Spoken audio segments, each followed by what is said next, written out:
Master, tell me a story. There was once a time where nothing existed.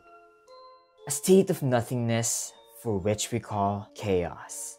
Then, a bright light emerged. And within it came Gaia, the Mother Earth, and from her came Uranus, the sky. The two bore 12 children who were known as the Titans. Out of the 12 of them, Rhea and Cronus were the most prominent.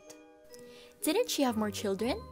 She did, but these children, the Cyclops and the 100-handed ones, were considered monsters to Uranus. What happened next? Uranus, disgusted by the monsters, threw them in Tartarus, the deep abyss, a place worse than the underworld.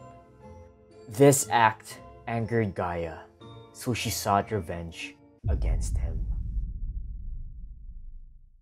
Gaia formed a sickle and gave it to her youngest son, Cronus. Cronus, using the sickle, chopped off Uranus' genitals and threw them into the ocean. Cronus then married his sister Rhea and gave birth to 6 children called the gods. Ew, he married his sister? They're immortals, so they don't follow the same rules as mortals. Cronus, afraid of the prophecy that his own children would do the same as he did to Uranus, swallowed his children each time they were born.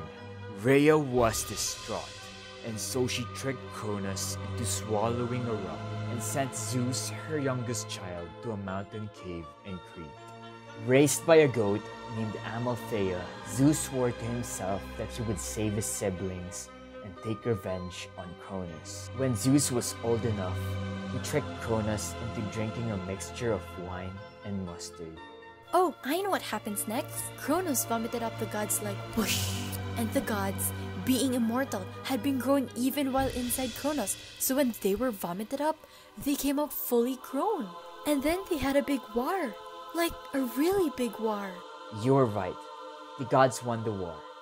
They freed the monster children of Gaia and threw their enemies into Tartarus.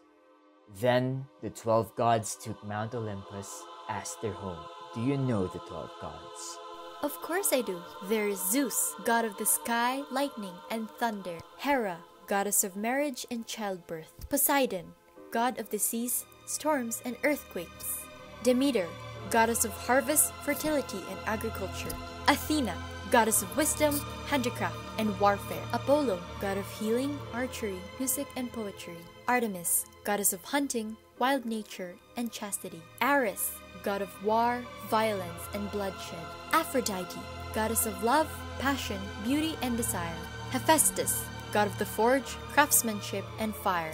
Hermes, god of travel, trade, communication, mischief, and games. Hestia, goddess of the hearth, fire, and the family. And lastly, Dionysus, god of wine and theater. What about the story of Prometheus or Pandora? I think that is a story for another day.